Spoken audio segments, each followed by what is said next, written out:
At the Thanksgiving table, I sat perfectly still with 3 cracked ribs beneath my blouse. Every breath felt like a knife twisting between my bones. The turkey sat golden and glistening in the center of the table, surrounded by cranberry sauce and mashed potatoes, but my plate remained untouched. My son-in-law, Derek, hadn't bothered to serve me. My daughter, Vanessa, pretended not to notice. The guests, Derek's business partners and their wives, ate in uncomfortable silence, stealing glances at the elderly woman at the head of the table who couldn't even lift a fork without wincing. Derek raised his wine glass, swirling the burgundy liquid with theatrical flair. "To family," he announced, his voice dripping with false warmth, "and to finally having some order in this household." Vanessa nodded eagerly beside him. Mother needed to understand her place. Derek was just correcting her. Derek smirked at me across the table. The old lady thought she still ran things around here, but I reminded her that times have changed. Didn't I, Mother Hayes? I said nothing. I simply looked at the antique grandfather clock standing in the corner of the dining room. The same clock my late husband, Judge Robert Hayes, had wound every Sunday morning for 42 years. The hands showed 6:58 p.m. 2 minutes. I allowed myself a small smile. Derek caught it. His eyes narrowed. "Something funny, old woman?" "Not at all," I replied softly. "I was just thinking about how much can change in 2 minutes." Before Derek could respond, the doorbell rang. Not a polite chime, but a long, authoritative buzz that seemed to vibrate through the walls. Derek's confident expression flickered, just for a moment. "That'll be my lawyer," he said, pushing back from the table. "We have some papers for you to sign tonight, Mother Hayes. One way or another." He strutted toward the foyer, adjusting his tie. I watched him go, counting the seconds in my head. 120 seconds ago, Derek Thornton believed he controlled everything. In about 30 seconds, he would discover how wrong he was. Friends, before I continue this story, I want to ask a small favor. If this story touches your heart, please subscribe to the channel and hit the like button. Also, let me know in the comments which city or state you're listening from. It always warms my spirit to see how far our community reaches. Now, let me take you back to how this all began. 3 days earlier, the air in my home smelled of lavender and old books, the same comforting scent that had filled these rooms for decades. I was in my study, reviewing documents, when Derek burst through the door without knocking. "We need to talk," he said, his face flushed with alcohol and desperation. He'd been drinking since noon. I could smell the whiskey from across the room. "About what?" I asked calmly, removing my reading glasses. "About this house. About the trust. About you signing over power of attorney to Vanessa." He began pacing, his expensive Italian loafers leaving marks on my Persian rug. "I've got investors breathing down my neck, Eleanor. Real investors. The kind who don't send lawyers when they're unhappy. They send other people." I understood what he meant. Derek's real estate development company had been hemorrhaging money for years. He'd borrowed from increasingly dangerous sources to maintain his lifestyle, his luxury cars, his country club memberships, his mistresses. Now the bills were coming due. "This house is not for sale," I said firmly. "It was Robert's house. It will remain in the family." "You don't understand." Derek stopped pacing and turned to face me. His eyes were wild, bloodshot. "I owe $3 million to people who will kill me if I don't pay." "Kill me, Eleanor. Do you understand? And then they'll come for Vanessa, for the kids. Is that what you want?" "What I want is for you to face the consequences of your own choices," I replied. "I warned Vanessa about you 15 years ago. She didn't listen. That was her choice. But I will not sacrifice my home to fund your gambling debts and bad investments." Something in Derek snapped. I saw it happen, the moment the human being retreated and something feral took its place. He lunged across the room, grabbing me by the collar of my blouse and yanking me out of my chair. "You selfish old witch," he snarled, his face inches from mine. "You're going to sign those papers if I have to break every bone in your body." I'm 74 years old. I spent 31 years as a federal judge, including 12 years on the 7th Circuit Court of Appeals. I've sentenced murderers, drug lords, and mob bosses. I've received death threats that would make most people never leave their homes again. But I had never felt fear like this, not because of Derek's strength, but because of the absence of humanity in his eyes. He threw me backward. I crashed into the bookshelf, feeling something crack in my chest, a sharp, searing pain that stole my breath. Books rained down around me as I crumpled to the floor, clutching my side. "Mom!" Vanessa's voice came from the doorway. She'd heard the commotion and come running. Thank God, I thought. My daughter will help me. But Vanessa didn't rush to my side. She stood frozen in the doorway, her hand over her mouth, watching me gasp for breath on the floor. "Derek," she whispered, "what did you do?" "What I had to do," he snapped. "She needs to learn that she can't control us anymore. She's not a judge here. She's just an old woman living on borrowed time in a house that should belong to us." I looked up at my daughter, my only child, the baby I'd held in my arms 38 years ago. I waited for her to call 911, to help me up, to do something. Instead, Vanessa sighed. "Mother, why do you have to be so difficult? Just sign the papers.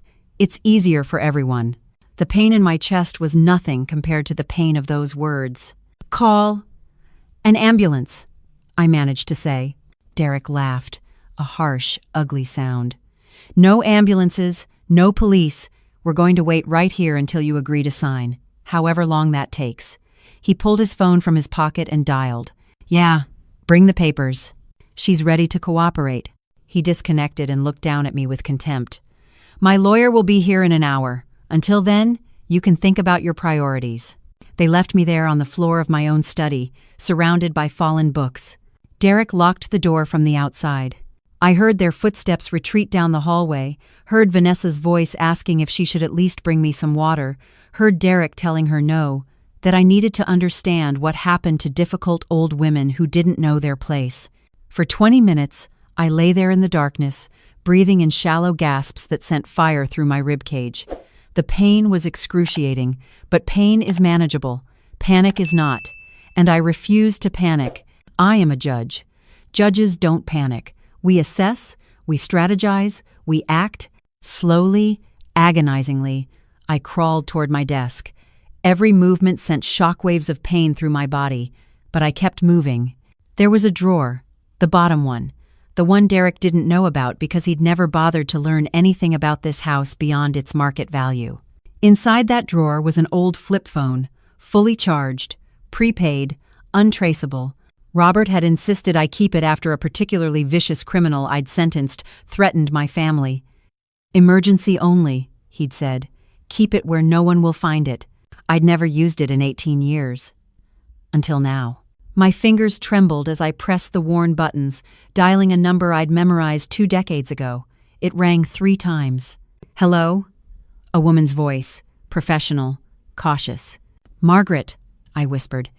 "It's Eleanor Hayes." A pause.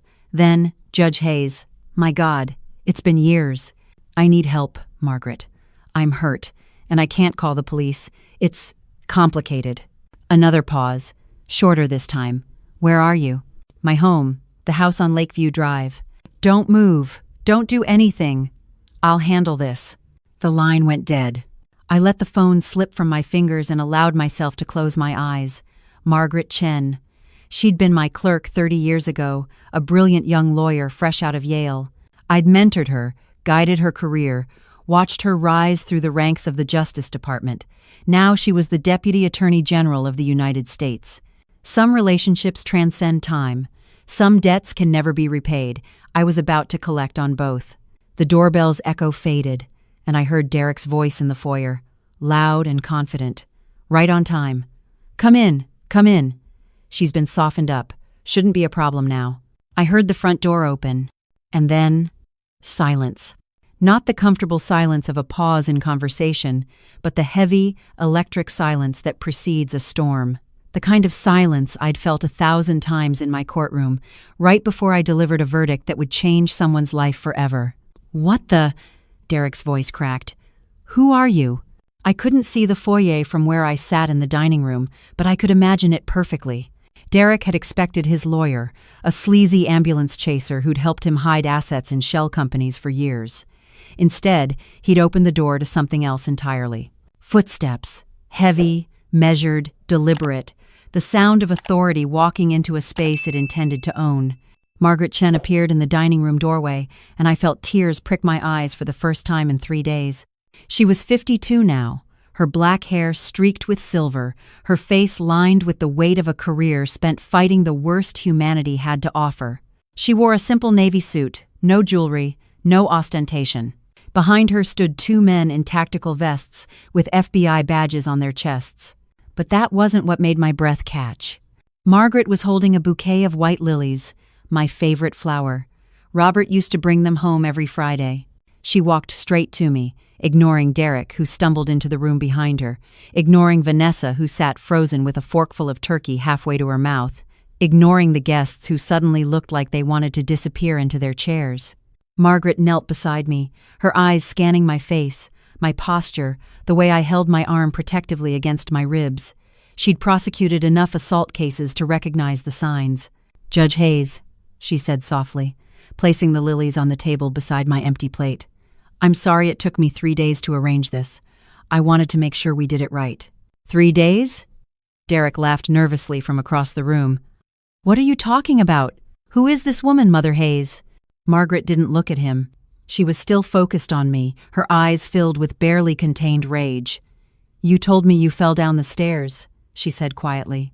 "You didn't tell me you hadn't eaten in 3 days. You didn't tell me they'd cracked your ribs." I managed a weak smile. "I didn't want to worry you. You should have worried me." Margaret finally stood and turned to face Derek. The temperature in the room seemed to drop 10 degrees.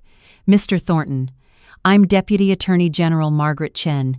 You have the right to remain silent. I strongly suggest you exercise it."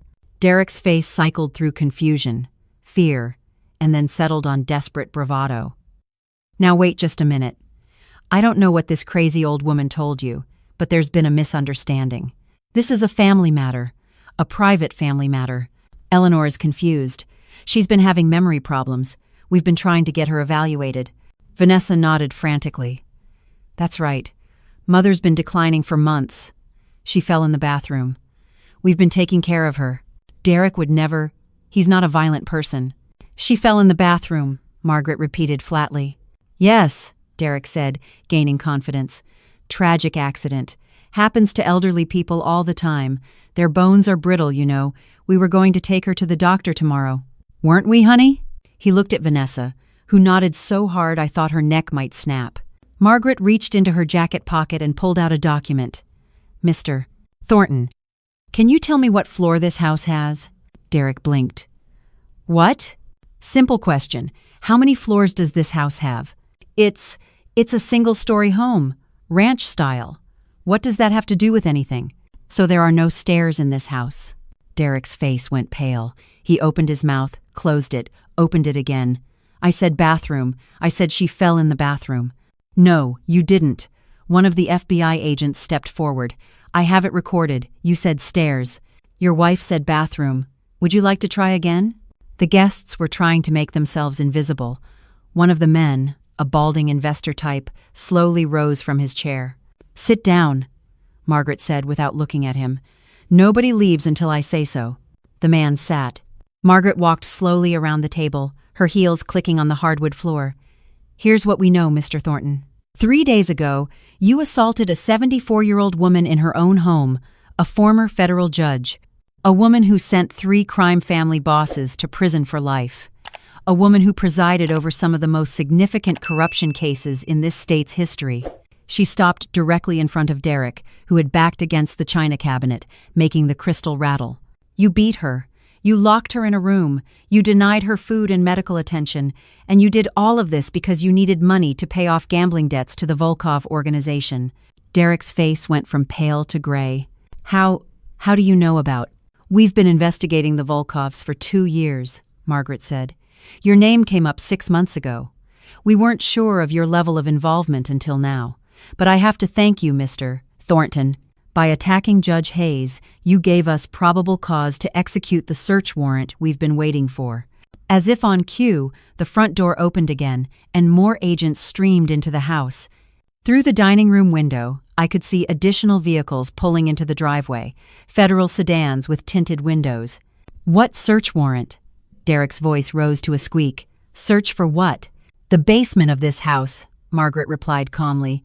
The one you've been using to store documentation for the shell companies you set up to launder money for the Volkov organization. The same basement where, according to our surveillance, you keep a rather impressive collection of falsified property documents. Derek's knees buckled. He grabbed the edge of the china cabinet to keep from falling. You see, Mr. Thornton, you weren't just a debtor to the Volkovs. You were a business partner. A small one, granted, but enough to qualify for conspiracy charges, money laundering, fraud, assault on a federal official, and about a dozen other things my team is still counting. Federal official? Vanessa whispered, her face ashen. Mother isn't. She's retired. Retired federal judges retain certain protections, Margaret said. Assaulting one carries enhanced penalties, but that's not even the most interesting part. She turned back to me, a slight smile playing at her lips. Would you like to tell them, Judge Hayes, or should I? I took a shallow breath, mindful of my ribs. Derek, Vanessa, there's something you should know about this house. Derek's wild eyes locked onto me. What? What about the house? You've spent 3 days torturing me, trying to force me to sign it over to you. You were so certain it was your ticket to salvation. I paused, savoring the moment despite the pain. This house hasn't belonged to me for 8 years. The silence that followed was absolute. That's impossible, Vanessa stammered. It's in the family trust. Dad set it up before he died. Your father set up the trust, I confirmed. And I dissolved it 8 years ago and donated this property to the Federal Judicial Foundation's Retired Judges Housing Program. I have lifetime residency rights, but I don't own a single square foot of this building. Derek made a sound like a wounded animal. You're lying. You have to be lying. Margaret produced another document from her jacket. Deed of donation, dated 2017. Fully executed, notarized, and recorded with the county. This house is federal property, Mr. Thornton. Has been for years. Which means that when you assaulted Judge Hayes inside it, you committed a federal crime on federal property. Derek slid down the china cabinet, his expensive suit crumpling as he collapsed to the floor. No. This can't.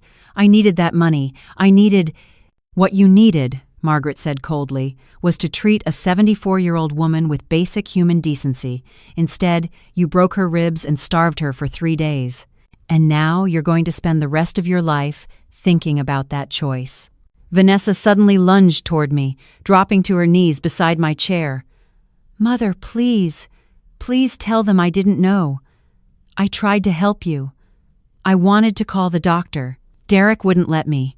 I'm a victim too. You have to tell them. I looked down at my daughter, at the mascara streaming down her cheeks, at the desperate terror in her eyes. I remembered the girl she'd been, the one who'd cried when she scraped her knee, the one who'd begged me to check under her bed for monsters. Vanessa, I said quietly, do you remember what I said to you on the floor of my study? She shook her head frantically. I asked you to call an ambulance. Do you remember what you said? Her face crumpled. You said, Mother, why do you have to be so difficult? And then you walked away. You left me on the floor, in pain, struggling to breathe, and you walked away. I was scared of him, she whimpered. You don't know what he's like when he's angry. I know exactly what he's like when he's angry. I have 3 cracked ribs as evidence. I leaned forward, ignoring the fire in my chest. But you weren't scared, Vanessa. I saw your face. You were annoyed, inconvenienced. Your mother was bleeding on the floor, and you were annoyed that she wouldn't just sign the papers and make the problem go away. Vanessa had no response. She just knelt there, her perfectly manicured hands clasping and unclasping in her lap. You made your choice, I said. 3 days ago, you chose your husband over your mother. You chose money over family. Now you have to live with that choice. Margaret signaled to the FBI agents. Take them both. Both? Vanessa shrieked as an agent lifted her to her feet. No, I didn't do anything. I'm a victim. You're an accessory to assault, false imprisonment, and elder abuse, Margaret replied. You can explain your victimhood to a jury. I watched them lead my daughter and her husband out of my dining room, out of my house, out of my life. Derek went quietly, all the fight drained out of him. Vanessa screamed and struggled until they were out of sight. The guests remained frozen in their seats, too terrified to move. Margaret looked at them with undisguised contempt. You all witnessed an elderly woman, visibly injured, sitting at a table with an empty plate while everyone else ate. None of you said anything. None of you did anything. She paused. Get out of this house. If I find out any of you had knowledge of Derek Thornton's criminal activities, I'll see you in court. They fled like rats from a sinking ship, leaving half-eaten plates and overturned wine glasses in their wake. And then, it was just me and Margaret, sitting in the sudden silence of my dining room. She pulled a chair close to mine and sat down heavily. The commanding deputy attorney general was gone, replaced by the young clerk I'd known 30 years ago, the one who'd stayed late every night, who'd cried in my chambers when she lost her first case, who'd become like a daughter to me, the daughter I should have had. Judge Hayes, she said softly. Eleanor, I am so sorry. I should have come sooner. I should have brought more people. I reached out with my good hand and took hers. You came. That's what matters. How long have you known about Derek's activities? 2 years. When I first saw the financial irregularities, I started documenting everything. I knew he was stealing from Vanessa's inheritance, funneling money into his schemes. I just didn't have proof of the Volkov connection until recently. Margaret shook her head in amazement. You were building a case, even in retirement, even against your own family. Once a judge, always a judge. I managed a small smile, but I didn't expect it to come to this. I thought Vanessa would wake up eventually. I thought she'd see what he really was. And now? I looked toward the empty doorway where they'd taken my daughter. Now she'll have plenty of time to reflect on her choices. 20 years, if the prosecutors do their job. Margaret squeezed my hand. The medical team is outside. They need to look at those ribs. In a moment. I gestured toward the untouched dessert at the center of the table, a pumpkin pie I'd baked myself the day before Derek attacked me. Would you hand me a fork, please? Margaret looked confused but retrieved a silver fork from the sideboard. I took it in my left hand, my less coordinated hand. Derek had mocked me for being unable to feed myself, had laughed at the way I struggled to lift a glass of water. He'd been so certain my weakness was permanent. Slowly, deliberately, I cut a piece of pie.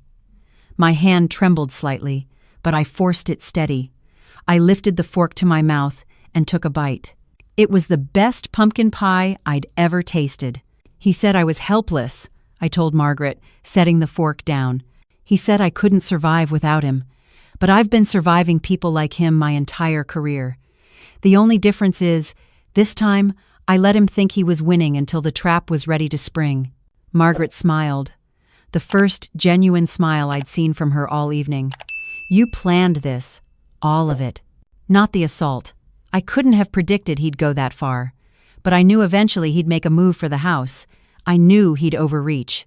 Men like Derek always do. They're so convinced of their own superiority that they can't imagine an old woman outmaneuvering them. What will you do now? About Vanessa? I was silent for a long moment, watching the candles flicker on the Thanksgiving table. She's my daughter. I'll always love her. But love and trust are different things. She'll face the consequences of her actions, as she should. And maybe, in time, she'll understand why. Through the window, I could see the last of the federal vehicles pulling away, their red and blue lights fading into the darkness. The house was quiet now, peaceful in a way it hadn't been in years. Robert's grandfather clock chimed 7 times. One more thing, Margaret said, standing. The foundation wanted me to tell you that you're welcome to stay in this house for as long as you want. They're honored to have you. Robert would have liked that, I said quietly. He always said this house should serve justice, even after we were gone. Margaret leaned down and kissed my forehead, a gesture so tender and unexpected that I felt tears threatening again. Happy Thanksgiving, Judge Hayes. I'll send the medical team in now. As she walked away, I sat alone at my table, in my house, surrounded by the evidence of a battle I'd won. My ribs ached. My heart ached more. But beneath the pain was something else, something that felt remarkably like freedom. I picked up the fork again and took another bite of pie. Outside, the first snow of the season had begun to fall, covering the world in white, and Robert's clock kept perfect time, as it always had. Tick-tock, tick-tock. The sound of justice being served, 1 second at a time. My dear listeners, that's the end of Judge Eleanor Hayes's story. A story about patience, about betrayal, and about the difference between weakness and waiting. I know many of you have strong feelings right now. Some will say Derek and Vanessa got exactly what they deserved. Others might wonder if Eleanor was too harsh on her own daughter, her own flesh and blood. But here's the question I want you to consider. Where does family loyalty end and self-preservation begin? Does sharing blood with someone obligate you to accept abuse from them? Or does there come a point when protecting yourself becomes more important than protecting the relationship? Eleanor made her choice.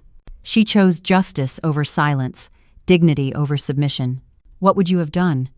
Could you have forgiven Vanessa? Would you have given Derek another chance? I'd love to hear your thoughts in the comments. And while you're there, tell me which city or state you're listening from. It always amazes me to see how far these stories travel. If Eleanor's story resonated with you, please support this channel by hitting the like button, subscribing, and clicking the notification bell. Your support is what allows us to keep sharing these stories. Thank you for listening. Take care of yourselves and your loved ones. At the end of this video, a window will appear in the center of the screen. Click on it to watch more of our most compelling stories. Until next time.